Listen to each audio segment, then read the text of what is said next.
Baik, salam sejahtera untuk kita semuanya. Kita akan memasuki materi kita yang selanjutnya, yaitu mengenai alkanon atau sering disebut dengan keton.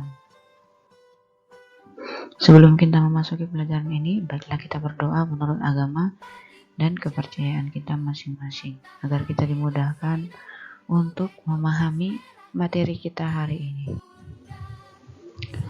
Baik, hari ini kita memasuki materi kita yaitu alkanon. Nah, masih di KD 39 ya, menganalisis struktur, tata nama, sifat, sintesis dan kegunaan dari senyawa-senyawa karbon. Di video ini kita bahas senyawa karbon, turunan senyawa karbon tentang alkanon ya. Setelah mempelajari ini, kalian diharapkan dapat menyimpulkan hasil pengamatan video yang ibu jelaskan ini ya, harus dapat mengambil kesimpulannya ya, apa yang ibu jelaskan di video kali ini. Yang pertama yaitu pengertian dari alkanon ya. Alkanon itu adalah golongan senyawa karbon yang ditambahkan ada gugus karbonilnya ya. Gugus fungsi karbonil terletak di tengah atau diapit dua buah alkil, diapit dua cabang ya, sehingga ini dia strukturnya. Rumus umumnya RCO R aksen. Ini dia rumus molekulnya. Ini R sebagai alkil terikat dengan atom C dan mengikat O, kemudian R aksen. Selanjutnya yaitu strukturnya ya, seperti yang sudah kita lihat sebelumnya, yang diapit oleh dua gugus alkil ya, R dan R aksen. Dapat juga sama, R-nya itu bisa sama ya, CH3 bisa CH3 gitu kan. Nah, bisa juga berbeda. Nah, pengelompokan alkanon berdasarkan cabangnya ini ada dua, yaitu simetris dan asimetris, tergantung dari cabangnya. Nah, contoh yang simetris itu seperti ini, benzofenon ya. Nah, ini contohnya simetris, kenapa? Karena cabangnya sama ya. Cabangnya sama, R sama R aksennya sama. Kemudian aseton ini CH3 ini sama ya. Hanya disebut dengan simetris. Nah, yang asimetris tidak simetris ya.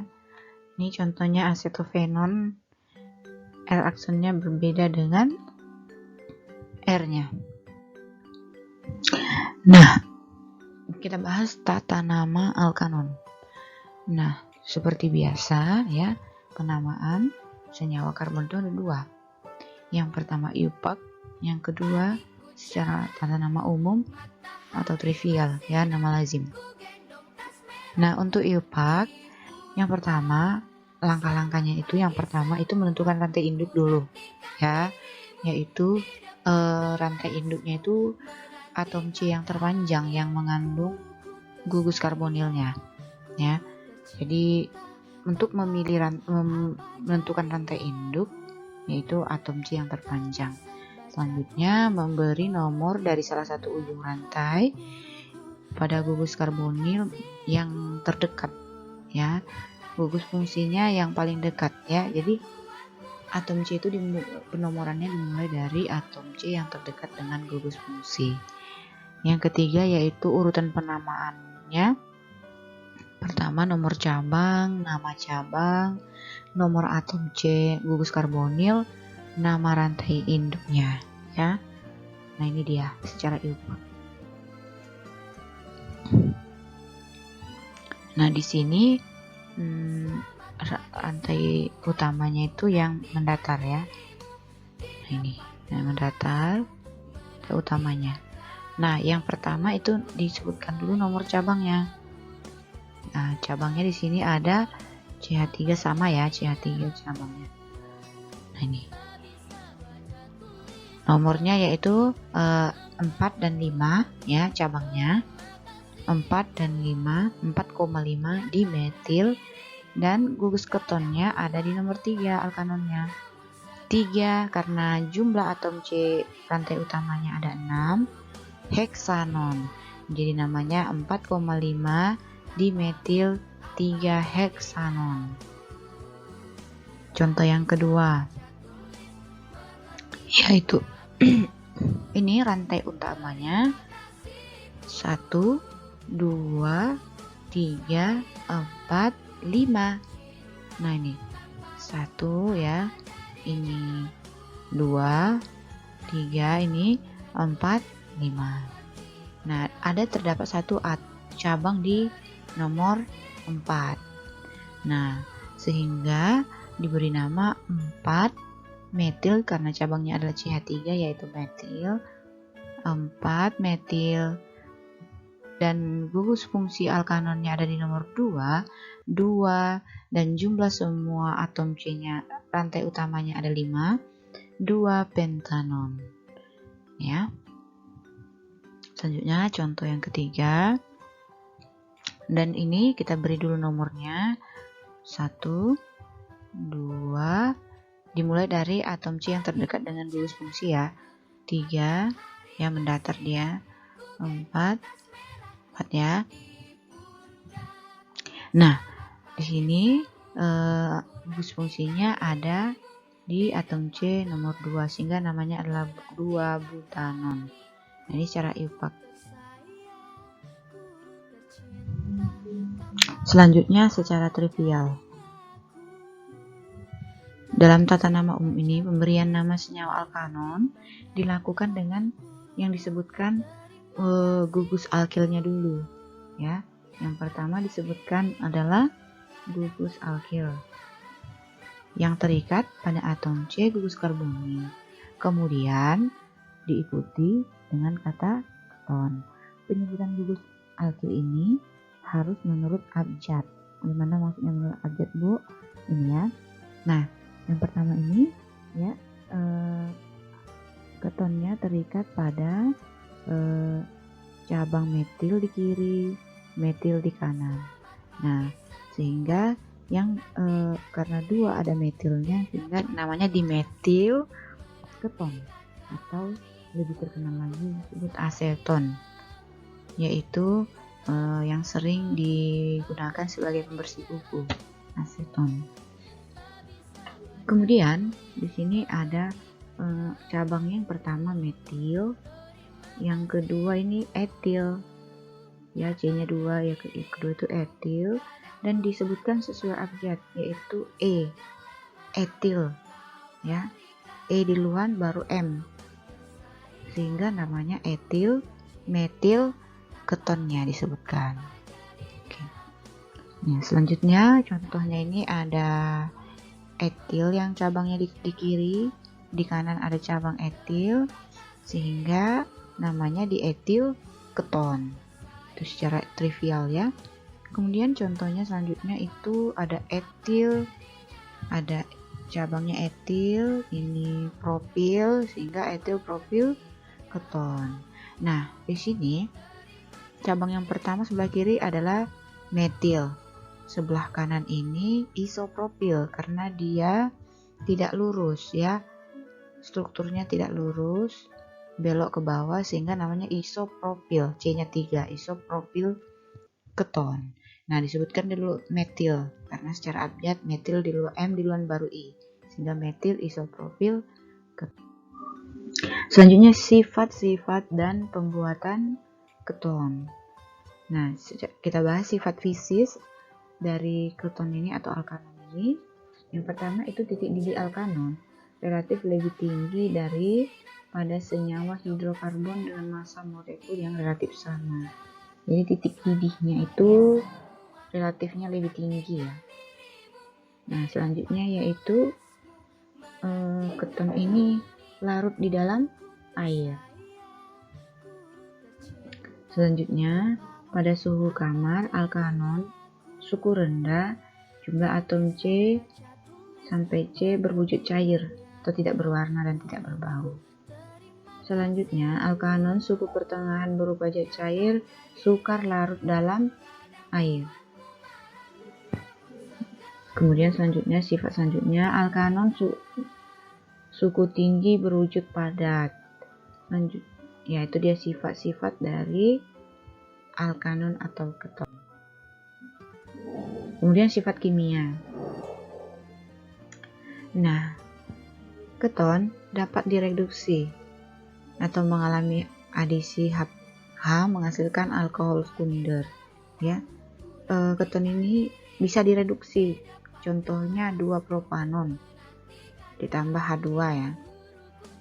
Nah, dengan katalis Ne atau PT, dia menghasilkan 2-propanol ya.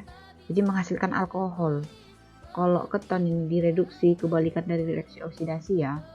Kalau keton direduksi akan menghasilkan propanol. Nah, gitu. Nah, kemudian keton ini juga direduksi ya dengan Cn akan menghasilkan cyanohidrin. Ini ya, cyanohidrin ya. Ini reaksi reduksi ya. Ini sifat kimianya. Kemudian adisi keton oleh NaHSO3 natrium disulfid akan menghasilkan garam sulfonat yang sukar dalam pelarut organiknya diadisi ya. Kemudian yang keempat, keton tidak dapat teroksidasi oleh larutan Tollens dan Fehling ya. Keton tidak dapat dioksidasi Tollens dan Fehling. Reaksi ini dapat dimanfaatkan untuk menjadikan senyawa golongan alkanon dengan aldehid. Kemudian selanjutnya yaitu pembuatan keton atau alkanon dengan cara yang dilakukan beberapa cara, yaitu pertama dioksidasi. Tadi kan direduksi, sekarang dioksidasi dengan reaksi oksidasi alkanol Schröder dengan suatu oksidator, misalnya KMNO4, K2C2O7, bisa juga dengan H2SO4 ya. Nah, ini ya alkohol sekunder. Diingat lagi, alkohol sekunder adalah gugus OH-nya terikat pada atom C sekunder. Ya, alkohol sekunder adalah alkohol yang gugus OH-nya terikat pada atom C sekunder, atom C yang mengikat dua atom C lain. Sehingga contohnya di sini alkohol sekundernya 2-propanol. Ya. 2-propanol dioksidasi, tambahkan atom O ya, dioksidasi dengan katalisnya KMNO4 atau K2CO7, bisa juga H2SO4, menghasilkan aseton. Di sini ya, aseton, dimetil keton atau aseton, tambah air ya, menghasilkan keton ditambah air ya. Ini cara pembuatan dari alkanon yang pertama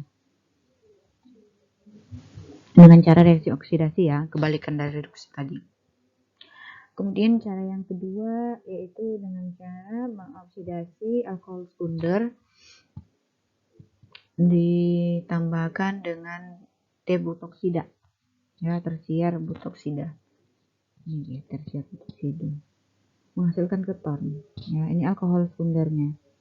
Ini alkohol sekundernya direaksikan dengan tersier butoksida menghasilkan ini dia keton. Oke. Nah, cara yang ketiga itu keton dapat diperoleh ketika reagen bisnat direaksikan dengan nitril nih ya. Nah, dengan nitril menghasilkan keton. Nah, secara industri besar-besaran ya, propanon dibuat melalui oksidasi alkohol sekunder. Jadi umum itu ya di industri itu dibuat dari oksidasi alkohol sekunder itu paling banyak ya, dengan udara. Selanjutnya kegunaan keton. Apa sih kegunaan keton gitu ya? Nah, alkanon atau keton paling banyak dikenal adalah aseton. Aseton itu sebagai bersifat kuku ya, yang sering digunakan perempuan ketika menggunakan kuku. ingin dibersihkan, yaitu aseton itu. Nah, yang kegunaan yang lain itu yaitu 2-propanon ya. Nih 2-propanon, cairan tidak berwarna yang mudah menguap, pelarut organik yang baik. Senyawa ini digunakan sebagai pelarut, misalnya sebagai pembersih cat kuku, nail polish remover, pelarut lilin, atau plastik. Ya. Ini dia contohnya aseton. Selanjutnya asetofenon.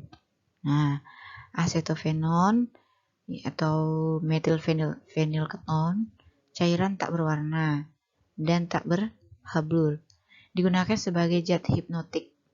Ya, hipnotik. Juga sering dipakai sebagai wangian dalam sabun, wangian deterjen, krim, lotion ya. Itu dari asetofenon itu. Ini ya, ini strukturnya.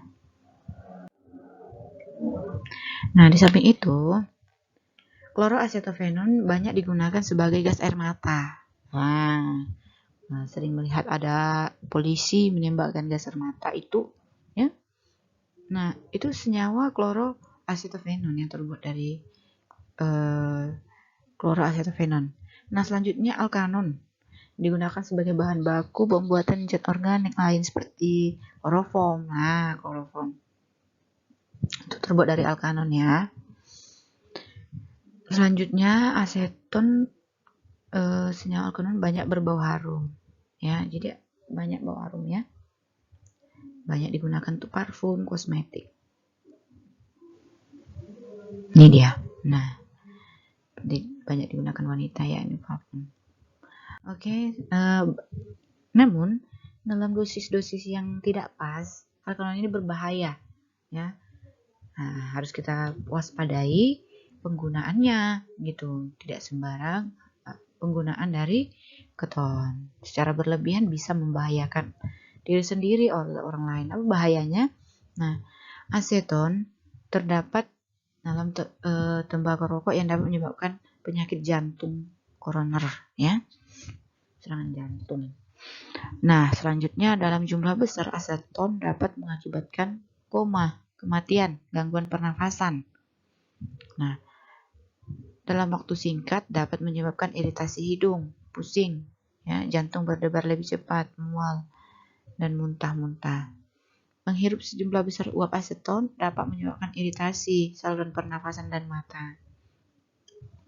Sering-sering menghirupnya bahaya juga ya. Dapat menyebabkan kerusakan pada otak dan menyebabkan diabetes. Nah, aseton ini juga senyawa yang mudah terbakar. Nah, jadi harus dengan dosis yang tepat. Nah, untuk bahayanya makanan, jika digunakan dalam makanan, dapat membahayakan kesehatan orang yang mengkonsumsinya. Seperti minuman bubble drink ya, bubble drink yang tidak dibuat dengan bahan natural. Ada yang pakai zat-zat kimia. Ya, mengandung kimia dapat menyebabkan kanker, stirema, asetofenon. Nah, itu ya, bubble drink, bro. Siapa sini yang suka minum bubble drink? Hati-hati ya. Tapi ada yang dari bahan alami sih bubble drink. Ada yang tidak alami. Nah, menggunakan zat kimia. Itu dapat menyebabkan memicu kanker. Nah, asetofenon juga senyawa aromatik yang memicu kanker. Jika penggunaannya berlebihan, asetofenon itu bisa memicu kanker ya, merusak pembuluh darah juga, gangguan sistem saraf otak bila terhirup jumlah yang besar. Ini dia asetofenon. Oke, demikian pembahasan kita hari ini anak-anak. Hari ini kita Ibu sudah siapkan soal latihan untuk kalian kerjakan, hanya 2 soal. Silakan dikerjakan di bukunya ya, dikumpulkan nanti sama Ibu dan Ibu periksa. Terima kasih, demikian pembahasan kita hari ini, semoga dapat dipahami.